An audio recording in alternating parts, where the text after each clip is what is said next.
আমার বন্ধুর বোনের বিয়ে। ভেঙে পড়ে গেছে। মাছ ভালো হবে নবীন বলতে।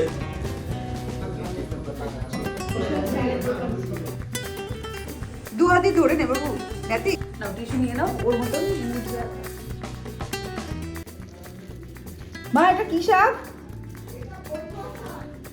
আচ্ছা। হাই, আমি অপরাজিতা আমাদের কাহিনী থেকে। সকাল সকাল মা এখানে বাজারগুলো সমস্ত টেবিলের উপর গুছিয়ে রেখেছে, তারপরে ফ্রিজে ঢোকানো হবে। আর এখানে মাছ নিয়ে এসছে। আজকে বাজারে খুব ভালো চিতল মাছ পাওয়া গেছে। চিতল মাছের পেটি গাদা দুটোই আছে। আর নিয়ে এসছে ছোট ছোট চিংড়ি মাছ।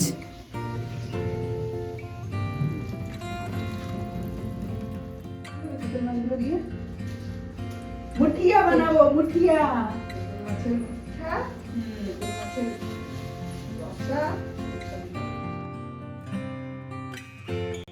মায়ের জন্য ডেলি ডেলি বাজারে যাওয়া সম্ভব হয় না, তাই একদিনেই মাছ বাজারে গিয়ে মাছ নিয়ে আসে। চিতল মাছটা এখানে ডিপ ফ্রিজে রেখে দিচ্ছে, এটা দিয়ে পরে অন্য কিছু বানানো যাবে।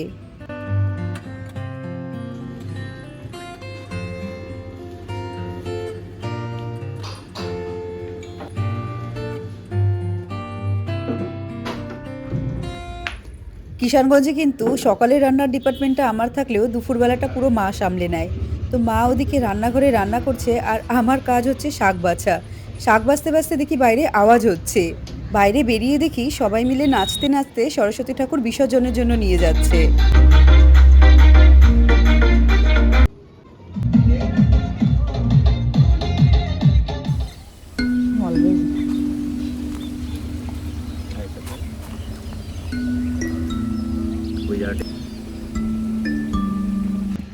এটা হচ্ছে বথুয়া শাক। এটা বেঙ্গল চত্বরে পাওয়া গেলেও পুনে চত্বরে পাওয়া যায় না। তো আমরা এখানে যতদিন থাকি মা একটু শাক পাতা খাওয়ানোর চেষ্টা করে।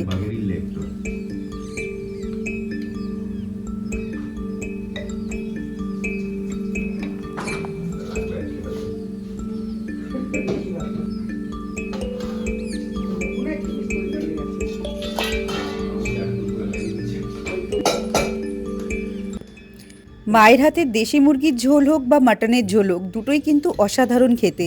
তো আজকে আমাদের দুপুরে লাঞ্চের মেনু ছিল ভাত, দেশি মুরগির ঝোল আর কুমড়োর চচ্চড়ি। এই কুমড়োর চচ্চড়িটা আগের দিনে ছিল, সেটা মার আর আমার হয়েছে, কিন্তু অভিক নেবে না। অভিকের তো মাংস হলে কিছুই লাগে না, শুধু মাংস আর ভাত যথেষ্ট ওর লাঞ্চের জন্য।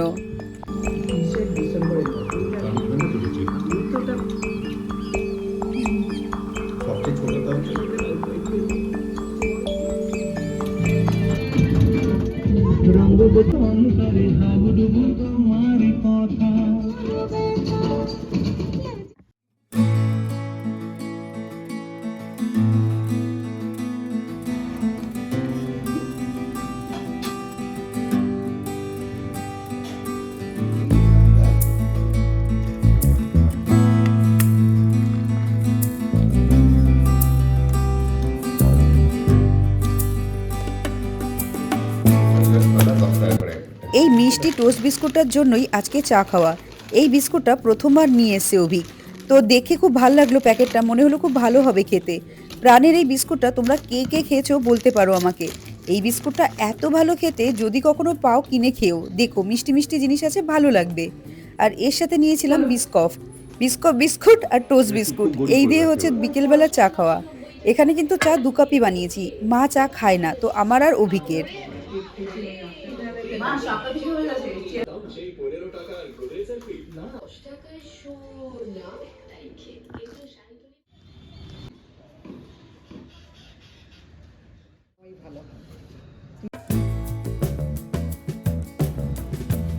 যাচ্ছি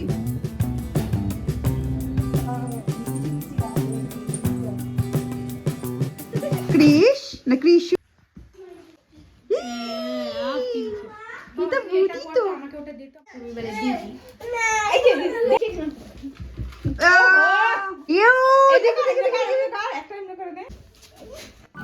ওর মার খুব শখ ওকে মেয়েদের জামা পরানোর। তো পাশের বাড়ি একটা মেয়ে আছে, তার থেকে এই জামাটা এনে ওকে পরিয়ে ফটো তোলা হচ্ছে। মানে ও কিছুতেই পরবে না মেয়েদের জামা, আর ওকে মেয়েদের জামা পরিয়ে ফটো তোলা হবে। তো আজকে আমরা এসেছি বড় মামাদের বাড়ি, পাশেই বড় মামারা রয়েছে। তো বড় মামাদের বাড়িতে যাওয়ার আগে আগে ওদের বাড়িতে দেখা করে গেলাম বাচ্চাগুলোর সাথে। ওরা আমার জন্য মোমো বানিয়েছিল, মোমো বানিয়ে ডেকেছে যে খেয়ে যাওয়ার জন্য সন্ধেবেলা, তারপর বড় মামাদের বাড়ি যাব, তাই এখানে আসা।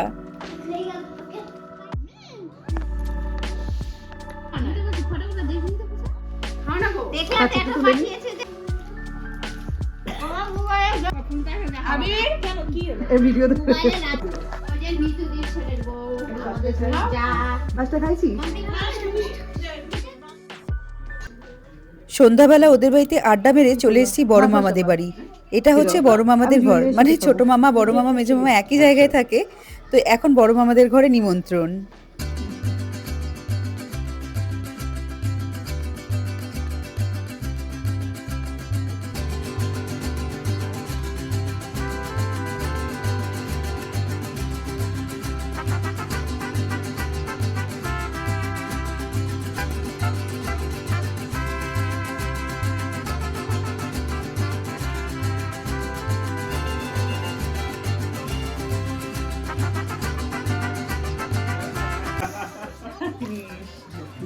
পুরো একদম মাটন চিবিয়ে চিবিয়ে খেতে হয়। মামির রান্না বান্না অনেকক্ষণ আগেই হয়ে গেছে, আমাদের বারবার বলছিল খেতে দিয়ে এবার খেতে দিই। আর আমরা সবাই একসাথে হলে পরে খাওয়া তো পরে হবে, আগে আড্ডা গল্প এইসব হবে। তো এখন 9:30 মতন বাজে, মামি এখানে সব ভাত বাড়ছে আর জুয়েল মামিকে হেল্প করে দিচ্ছে হাতে হাতে করে দেওয়ার জন্য। আমরা বলেছিলাম হেল্প করে দিই, মামি বলে না, তোরা খেতে এসেছিস, তোরা খালি আনন্দ করবি আর খাবি, আমরা সব কাজ করে দিচ্ছি। আমাকে একটু দিয়ে যাও। আরে বাবা, জিনিসের মামি আমাদের জন্য বানিয়েছিল ভাত, ডাল, বেগুন ভাজা, ফুলকপি আলুর তরকারি, সর্ষে দিয়ে পাবদা মাছ, স্যালাড, আর ছিল এর সাথে মাটনের ঝোল, চাটনি, পাঁপড়, মিষ্টি। এখন আমি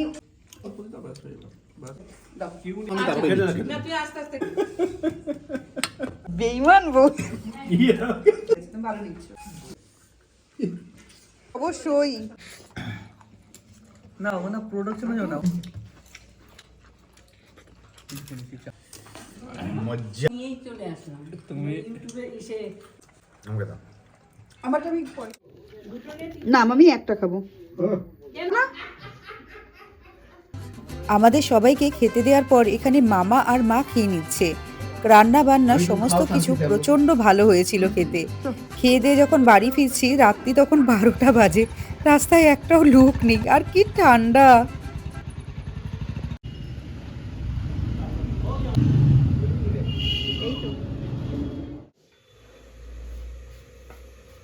কি করা যায় যদি এখন চিংড়ি মাছটা খারাপ হয়ে যায় তাহলে হয়ে গেল, ওই জন্যই তো খাসি না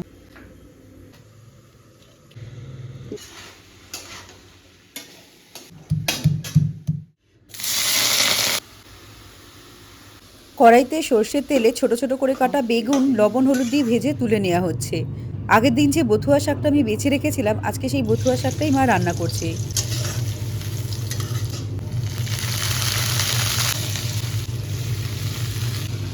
সর্ষের তেলে একটু রসুন ফোড়ন দিয়ে তাতে কাঁচা লঙ্কা দিয়ে দিয়ে দেওয়া হলো শাকগুলো। এবার এর মধ্যে লবণ হলুদ দিয়ে শাকগুলো ভাজা হবে, তারপর লাস্টে বেগুন ভাজাটা দিয়ে নামিয়ে নিলেই হয়ে গেল বথুয়া শাক।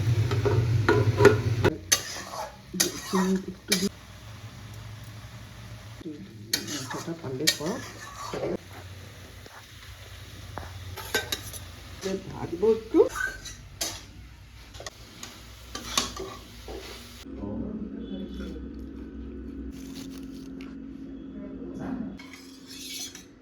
দিয়ে দিচ্ছি বাকিতে বলে এটা তো অন্য কথা বল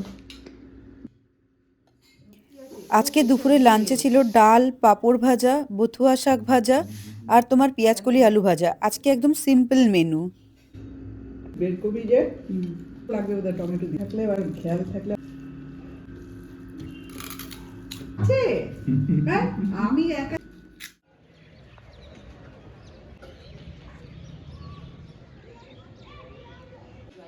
কোনটা দিয়ে যেন বলেছিস বন্ধু একবার চেক করো এখন না তবে দুজন আছে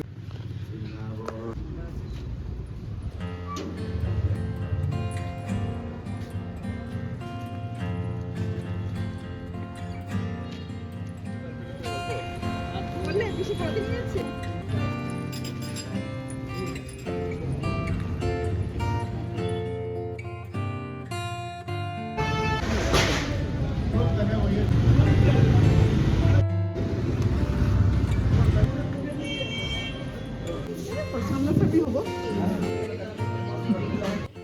ছিল ২৬শে জানুয়ারি। কিষানগঞ্জে আমার যখন বিয়ে হয়, আমি যখন প্রথম আসি এখানে কোনো রেস্টুরেন্ট ছিল না। আজ ৪ বছর পর এখানে মোটামুটি রেস্টুরেন্ট হয়েছে, তাও খুব একটা নয়, ওই হাতে গুনে ৩ থেকে ৪টে। কিন্তু তাদের মধ্যে এই রেস্টুরেন্টটার খুব ভালো নাম শুনেছি আমরা। তো আজকে ২৬শে জানুয়ারি উপলক্ষে আমরা ৩জন আর ডাবু আর জুয়েল একসাথে খেতে এসেছি। সময় মতো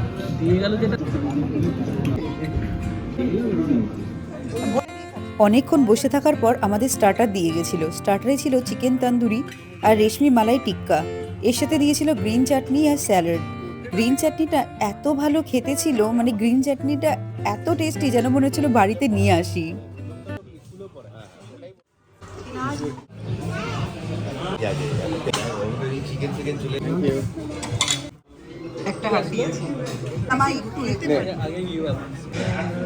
এরপরে চলে আসলো মেন কোর্স। মেন কোর্সে নিয়েছিলাম বাটার তন্দুরি রুটি, একটা বিরিয়ানি রাইস, চিকেনের 2টো আইটেম নিয়েছিলাম, একটা কোলাপুরি চিকেন আর একটা হচ্ছে তন্দুরি চিকেন টিক্কা মশালা। সবটাই মোটামুটি ভালো ছিল, কিন্তু কোলাপুরিটা আমরা এর থেকেও ভালো খেয়েছি পুনেতে। তো কোলাপুরি চিকেনটা আমাদের অতটা স্বাদ লাগেনি। যাওয়ার সময়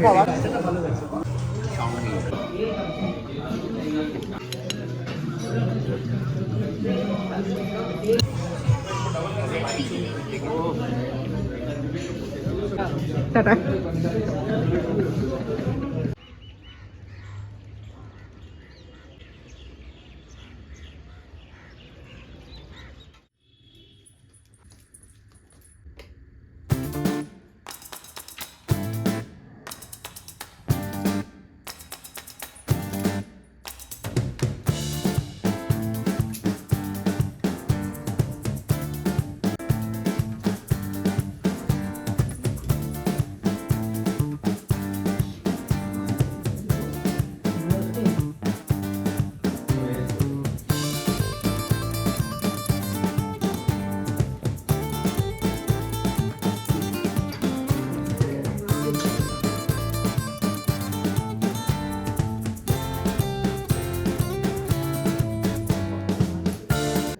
এতদিন সবার বাড়িতে আমরা খেয়ে গেছি, আজকে হচ্ছে সব মামাদের আমাদের বাড়িতে নিমন্ত্রণ করা হয়েছে। মামারা আসবে। আমার ঘরের আলনাটার যা অবস্থা ছিল জামা কাপড় রাখতে রাখতে, তো আমি এখানে আলনা ঘরদোর একটু গুছিয়ে নিচ্ছি আর মা ওদিকে রান্নাঘর সামলাচ্ছে। তো আজকের মেনুতে আমাদের মাটন তো অবশ্যই হচ্ছে, দেখিয়েও দিলাম মাটন হচ্ছে। আর কি কি হচ্ছে সেটা পরে দেখাচ্ছি।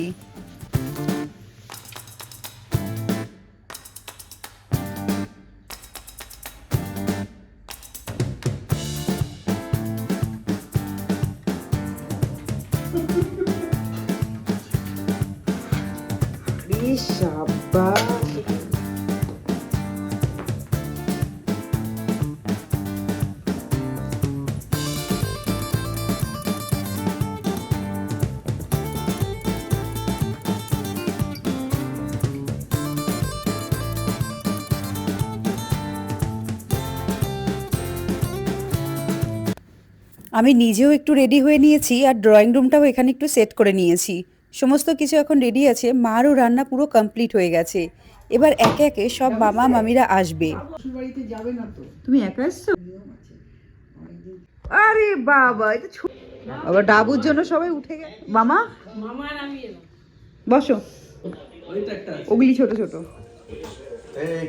অন্য কিছু করবো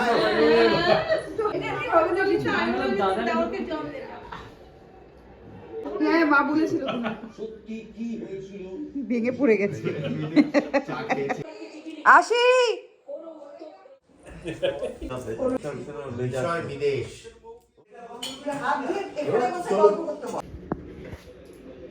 এখানে আমি ডাইনিং টেবিলে টেবিল ম্যাটগুলো পেতে নিচ্ছি, এখন খেতে বসবো সবাই মিলে। মামারা আসতে একটু লেট করেছে, সবারই দোকান ছিল, দোকান কমপ্লিট করে এসছে। আর ডাবু জুয়েলের পড়া ছিল, ওরা পড়ে এসছে, তো সবারই মোটামুটি আসতে একটু দেরিই হয়েছে। এখানে মা বাটি বাটি করে সমস্ত কিছু বেড়ে নিচ্ছে।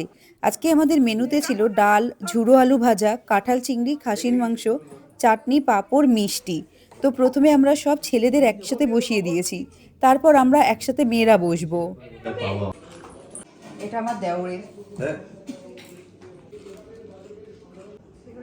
ওখান থেকে কমিয়ে প্লেটটা ধরে হ্যাঁ সেটাই তো বললাম, আমি বললাম যে এই লেবুর গন্ধ বলা এখানে পাওয়া যায়। সকালবেলা খেয়ে আবার বিকালে কি খাবে সেটা চিন্তা। কোনটা চিংড়ি মাছ ভালো হবে নবীন বলতো, এই দেখ আমি গন্ধ নাই এই যে এটা এই টাইপের ঝুড়িতে একটা একটা আস্তে আস্তে খাও, কোনো তাড়া নেই। বাস বাস এই তো এই যে হ্যাঁ দিচ্ছি আরো ঝোল না ডাবু এখন শিখেছে। না না যাবো খুব ভালো ছিল ও যদি না করলো আর খাচ্ছে তো না। ডাবু মাটন পাই না, পাহাড় খাওয়া মাটন। ও ব্যাস ব্যাস ব্যাস, ব্যাস। আমি পেঁয়াজ লেবু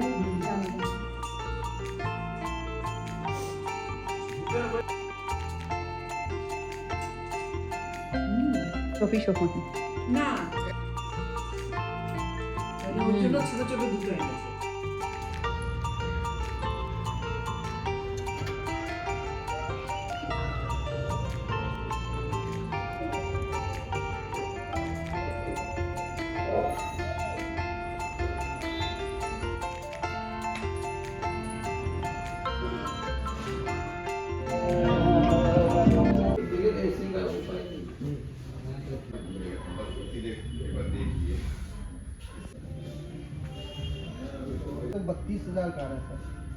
অবশেষে আমাদের অ্যামাজনে রিফান্ডটা চলে এসছে। এবার ভেবেছি অনলাইনে আর ফ্রিজ নেব না, আর আমাদের হাতে সময়ও নেই। যদি কোনো ডিসপুট হয় তাহলে সেটা ফেরত দিয়ে আবার রিটার্ন টাকা আসতে আসতে আমরা বেরিয়ে যাব। সেজন্য সামনে এলজি শোরুম ছিল, আমি মা অভিক মিলে চলে গেছি এলজি শোরুমে। সমস্ত রকম ফ্রিজ দেখে আমাদের এই ডবল ডোর ফ্রিজটা পছন্দ হয়েছে। এই যে কালো ফ্রিজটা দেখছো, এই ফ্রিজটাই আমরা নিয়েছি।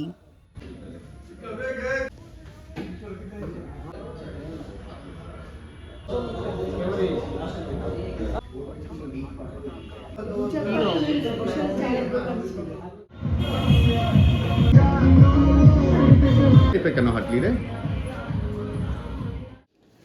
রাখ মই পর রাখ।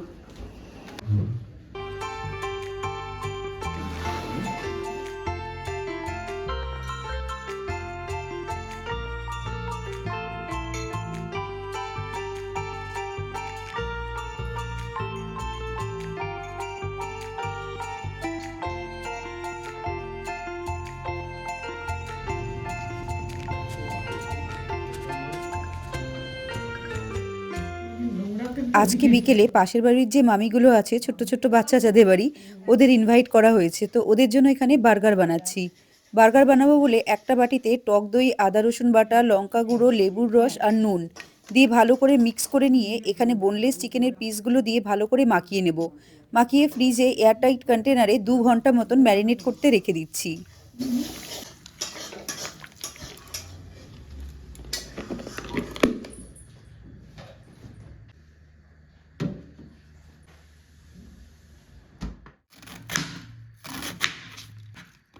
বার্গারে ভেজিটেবলের মধ্যে কিন্তু লেটুস পাতাটা খুব ভালো একটা ইনগ্রেডিয়েন্ট, কিন্তু আমাদের দেখা যায় সবসময় হাতের কাছে লেটুস পাতা পাওয়া যায় না। সেক্ষেত্রে আমি যে ভেজিটেবলগুলো ইউজ করেছি, এইভাবে বার্গারটা বানিয়ে দেখো, দারুণ লাগবে খেতে। এজন্য বাঁধাকপি নিয়েছি, তার মধ্যে পেঁয়াজ কুচিয়ে নিয়েছি, তাতে টমেটো কেচাপ, মেয়োনিজ, গোলমরিচ গুঁড়ো, লবণ আর দিয়েছি পাউডার সুগার। তোমরা নর্মাল চিনিও দিতে পারো। মেয়োনিজটা একটু বেশিই লাগবে, আমার পরিমাণটা কম হয়ে গেছিলো। ভালো করে মেখে নিয়ে সাইডে রেখে দেবো। এবার একটা বাটিতে ময়দা, কর্নফ্লাওয়ার, লবণ, গোলমরিচ গুঁড়ো নিয়ে একটা ড্রাই ইনগ্রিডিয়েন্টস বানিয়ে নিচ্ছি।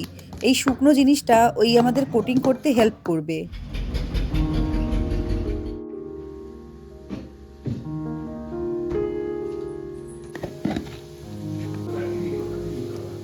ঠিক আছে, তুই আছিস?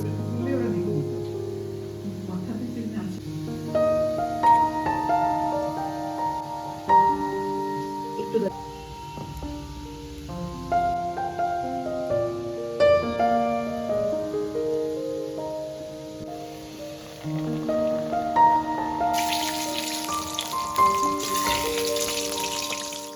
হয়েছে 1-2 দিন লাগে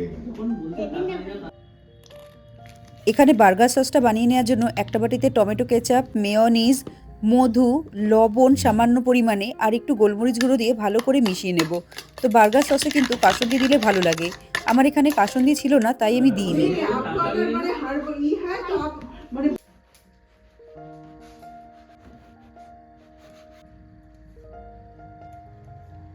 এই বড় গানটাও যে আমরা আনি। নিজেরা বানিয়ে খাই তো পিৎজা আর ডোমিনোস। এবার বার্গারটা সাজিয়ে নেব। বানগুলো আমি একটু শুকনো চাটুতে সেঁকে নিয়েছিলাম। এর ওপর বার্গার সসটা দিয়ে দিলাম। তারপর যে ভেজিটেবলটা বানিয়ে রেখেছিলাম সেটা দিয়ে দেব। এবার যে চিকেন প্যাটিটা ছিল, চিকেন প্যাটি ফ্রিজ থেকে বের করে শুকনো ময়দায় আগে মাখিয়ে নিয়েছিলাম। তারপর ফ্রিজের ঠান্ডা জলে একবার কোটিং করে আবার শুকনো ময়দায় মাখিয়ে নিয়েছি। এইভাবে ডাবল কোট করে নিয়েছি। তো চিকেন প্যাটিটা দিলাম, ওপরে বানটা দিয়েছি। আর এর সাথে ঘরে একটু ফ্রেঞ্চ ফ্রাই বানিয়ে নিয়েছিলাম।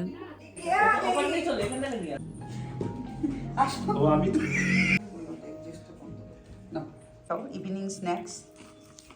বার্গারটা কিন্তু দারুণ টেস্টি হয়েছে, সবাই খেয়ে ভালো বলেছে আর আমারও খেতে ভীষণ ভালো লেগেছে। সমস্ত কিছু জিনিস যদি অ্যাভেলেবেল না থাকে, ঘরে এই সামান্য জিনিসগুলো থাকলে পরে তোমরা কিন্তু এত টেস্টি বার্গারটা বানিয়ে নিতে পারো। দু হাত দিয়ে ধরে নে বাবু, নাতি নাও টিস্যু নিয়ে নাও, ওর মতন মুছবে আর খাবে। একসাথে ভরে ওই জন্য অর্ডার করে খুব ভালো লাগবে খেতে।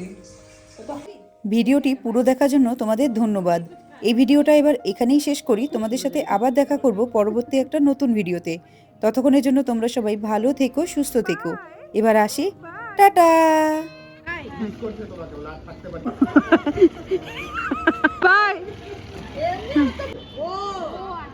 এইবার দৌড়বে।